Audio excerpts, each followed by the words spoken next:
పంచాయతీ ఎన్నికలు బీసీ రిజర్వేషన్లు తేలిన తర్వాతే నిన్న అధికారుల చేతోని మంత్రులతో కలిసి ముఖ్యమంత్రి ఒక సమీక్ష నిర్వహించింది. పంచాయతీ ఎలక్షన్స్ ఎప్పుడు పెట్టాలి అని. ఎప్పుడు పెట్టాలి అంటే బీసీ రిజర్వేషన్ల మీద ఒక డెడికేటెడ్ కమిషన్ పనిచేస్తున్నది. ఆ బీసీ డెడికేటెడ్ కమిషన్ నివేదిక ఇవ్వాలి, బీసీ రిజర్వేషన్ల మీద నిర్ణయం తీసుకోవాలి.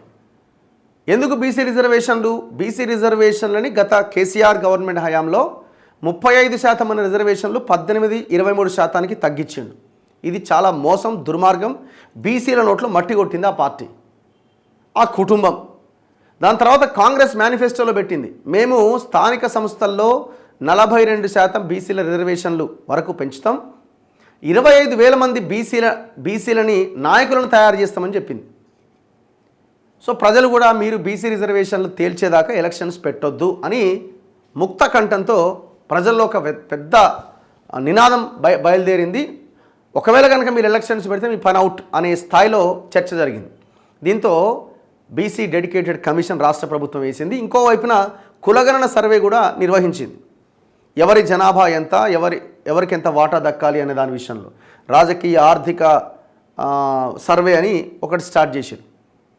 సో ఈ రిపోర్ట్స్ అన్నీ వచ్చాక బీసీ రిజర్వేషన్లు తేలిన తర్వాత మాత్రమే పంచాయతీ ఎన్నికలు పెడతామని అంటున్నారు. మరి ఎప్పటిలోగా అవుతుంది అది? ఫిబ్రవరిలో నోటిఫికేషన్ వచ్చే అవకాశం ఉందని అంటున్నారు. సాధ్యమా? మనం ఆల్రెడీ 30వ తారీఖు అంటే ఇంకొక రేపు 31, 1వ తారీఖు అయితే ఫిబ్రవరిలోకి ఎంటర్ అవుతాం. ఎట్టి పరిస్థితుల్లో ఫిబ్రవరిలో నోటిఫికేషన్ వచ్చే అవకాశాలు కనబడట్లేదు. ఎందుకంటే ఆ డెడికేటెడ్ కమిషన్ రిపోర్ట్ ఇవ్వాలా, రిపోర్ట్ ఇచ్చిన తర్వాత దాన్ని అసెంబ్లీలో పెట్టాలా, చర్చించాలా, తర్వాత రిజర్వేషన్లు ఎంత అన్నది డిసైడ్ చేయాలా. ఒకవేళ ఇప్పుడు గోత్కాడ్ నక్కల్ లెక్క కూర్చొని ఉన్నారు, ఒకవేళ రిజర్వేషన్లు పెంచితే కోర్టుకు పోదామని. సో అట్లాంటి వాళ్ళకి అందకుండా, అట్లాంటి వాళ్ళకి అవకాశం ఇవ్వకుండా ఒకవేళ కోర్టుకు వెళ్తే పరిస్థితి ఏంటన్నది కూడా ఆలోచించాలి.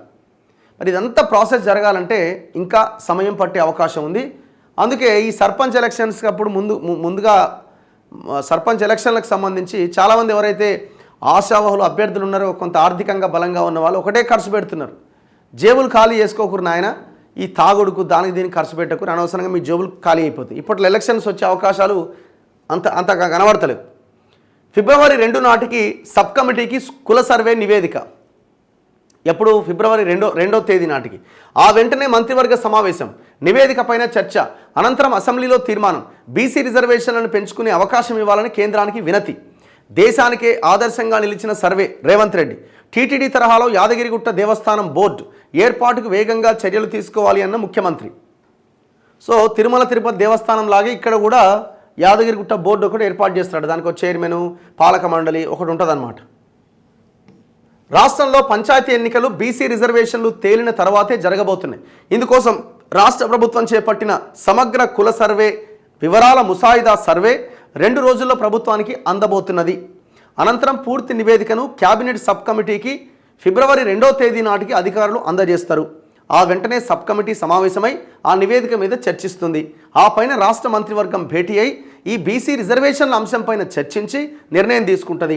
అనంతరం ప్రత్యేక అసెంబ్లీ సమావేశాలు ఏర్పాటు చేసి బీసీ రిజర్వేషన్ల పైన తీర్మానం చేసి కేంద్రానికి పంపిస్తారు. దీనిపైన కేంద్రం నుంచి సమాధానం వచ్చిన తర్వాత రాష్ట్రంలో స్థానిక సంస్థల ఎన్నికలు నిర్వహించాలి అని ప్రభుత్వం యోచిస్తున్నట్లుగా అత్యంత విశ్వసనీయంగా తెలిసింది. రాష్ట్రంలో తాము అధికారంలోకి వచ్చాక స్థానిక సంస్థల ఎన్నికల్లో బీసీలకు రిజర్వేషన్ను 42% పెంచుతామని 2023 అసెంబ్లీ ఎన్నికల సమయంలో కాంగ్రెస్ హామీ ఇచ్చిన విషయం తెలిసిందే. ఈ మేరకు కాంగ్రెస్ ప్రభుత్వం ఏర్పాటైన 2 నెలల్లోనే 2024 ఫిబ్రవరిలో కులగణనకు శ్రీకారం చుట్టింది. ఈ సర్వేలో వచ్చిన వివరాల ఆధారంగా రాష్ట్రంలో బీసీల లెక్కలు తేలబోతున్నాయి. అయితే బీసీలకు ఖరారు చేయాల్సిన రిజర్వేషన్ల కోసం ప్రభుత్వం ప్రత్యేక కమిషన్ను కూడా నియమించింది. కుల సర్వేలో వచ్చిన వివరాలను ఇచ్చిన అనంతరం రిజర్వేషన్లను సూచిస్తూ ప్రత్యేక కమిషన్ ప్రభుత్వానికి నివేదికను సమర్పించబోతున్నది. ఇక్కడ అసలు మ్యాటర్ ఏంది, అసలు ఇబ్బంది ఏంటి అంటే 50% మించరాదు అని సుప్రీంకోర్టు తీర్పు. స్థానిక సంస్థల్లో రిజర్వేషన్లు 50% మించరాదని సుప్రీంకోర్టు గతంలోనే తీర్పు చెప్పింది. మరోవైపు ఎస్సీ ఎస్టీలకు వారి జనాభా దామాషా ప్రకారం 27% రిజర్వేషన్ను అమలు చేయాల్సి ఉన్నది. వాళ్ళకి పక్కాగా అమలు చేయాల్సిందే, రాజ్యాంగం చెప్తున్నది. అది దాన్ని పక్కన పెట్టడానికి అవకాశం లేదు. ఎస్సీ ఎస్టీలకు పోగా మిగిలినది మాత్రమే బీసీలకి కింద రిజర్వేషన్స్ ఇవ్వాల్సి ఉంటుంది. మళ్ళీ దట్టు ఇంకోటి ఏంది, 50% మించొద్దు. మరి దీన్ని ఎట్లా చేస్తారు? ఈ పేపర్, ఈ వార్త, ఈ ముఖ్యమంత్రి మాట్లాడింది ఈ వ్యవహారం అంతా 50% మించొద్దు, ఈ వ్యవహారం అంతా చూస్తే వీళ్ళకు ఇష్టం లేదు. నేను ఒక పార్టీగా అన్ని పార్టీల్లో ఉన్న ఈ అగ్ర వర్ణాలకు చెందినటువంటి కొంతమంది నాయకులకి అసలే ఇష్టం లేదు. ఇప్పుడు జానారెడ్డికి ఇష్టమేనా? జానారెడ్డికి ఇష్టమేనా?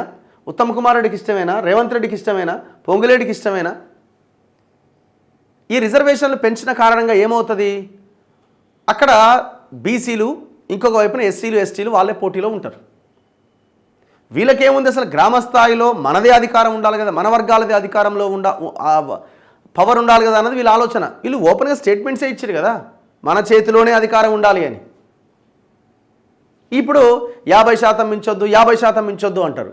ఈడబ్ల్యూఎస్ రిజర్వేషన్ 10% రిజర్వేషన్ అమలు చేస్తున్నారు కదా, మరి సీలింగ్ పోయినట్టే కదా. సుప్రీంకోర్టు ఏమడిగింది? 50% మించరాదు అని సుప్రీంకోర్టు ఎందుకు చెప్పింది?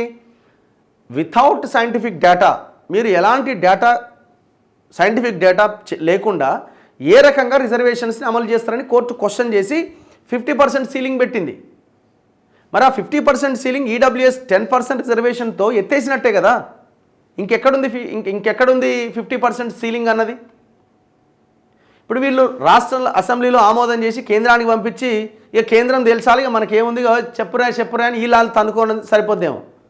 నెక్స్ట్ జరిగేది అదే. ఇక ఏది ఏమైనా అటు బీజేపీ కానీ, ఇటు వీళ్ళు కానీ, బీఆర్ఎస్ కానీ, ఇంకో పార్టీ కానీ ఈ రిజర్వేషన్లు పెంచకుండా మీరు ఎలక్షన్లకు పోతే కేసీఆర్ కంటే వాళ్ళకి అర్హతే లేదు. ఎందుకంటే 35% నుంచి 18% తీసుకొచ్చిండు. వాళ్ళకి పక్కన పెట్టండి, అవతలకు నూకేయండి. కాంగ్రెస్ బీజేపీలు కనుక దీన్ని డ్రామా కింద చేసి ఈ రిజర్వేషన్లు లేకుండా మీరు కనుక ఎలక్షన్స్ పెడితే జనాలు రిసీవ్ చేసుకోవడానికి, ఎలక్షన్స్లో పార్టిసిపేట్ చేయడానికి సిద్ధంగా లేరు అన్న విషయం గుర్తుపెట్టుకోవాలి.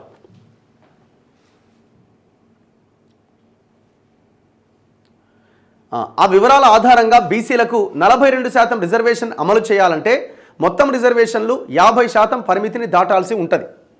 ఇందుకు కేంద్రం నుంచి ఆమోదం అవసరం. దీంతో బీసీలకు రిజర్వేషన్లు పెంచుకునేందుకు అవకాశం ఇవ్వాలి అని, ఇందుకోసం పార్లమెంట్లో చట్టం చేయాలని కేంద్రాన్ని రాష్ట్ర ప్రభుత్వం కోరబోతున్నట్టు సమాచారం.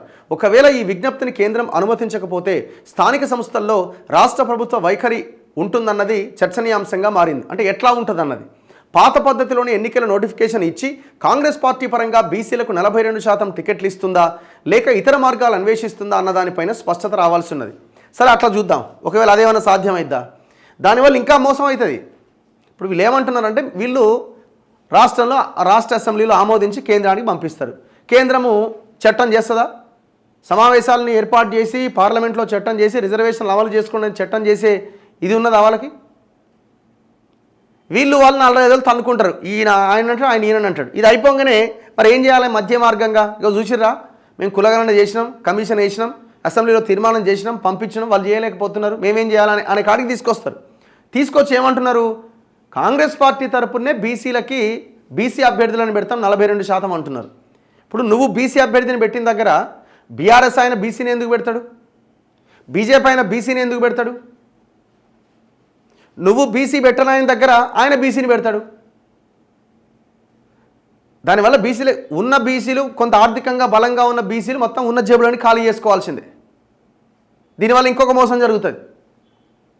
అంటే ఇది మధ్య మార్గంగా మేము ఆలోచన చేస్తాం, బీసీలకు 42% పార్టీ పరంగా టికెట్లు ఇస్తామంటున్నారు. చలో, ఒక పని చేయండి, 3 పార్టీలు కూర్చోండి. ఇది పార్లమెంట్లో చట్టం చేయడం కొంత ఇబ్బందిగా ఉంది కాబట్టి మీరు 3 పార్టీలు కలిసి కూర్చొని బీసీని పెట్టిన దగ్గర వాళ్ళు కూడా బీసీని పెట్టాలి. అట్లా సాధ్యమైద్దా? అది ఇంపాసిబుల్.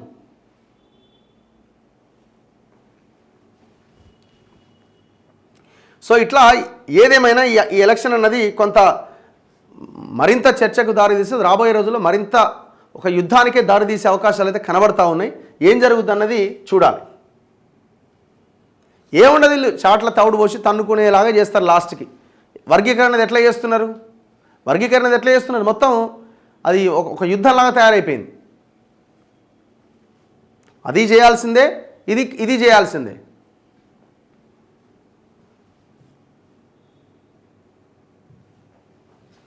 సో ఈ సర్పంచ్లుగా పోటీ చేయాలి అనుకుంటున్న వాళ్ళు ఎవరైతే ఉన్నారో దయచేసి మీ జేబులు ఖాళీ చేసుకోకండి. ఇప్పటి ఎలక్షన్ వచ్చే అవకాశం లేదు. దావతులు లేకపోతే ఇంకోటి జర మీరు వెళ్ళిపోండి. హైదరాబాద్ నుంచి గ్రామాల్లో తిష్టేసి ఆన్నే దుకాణాలు పెడుతున్నారు.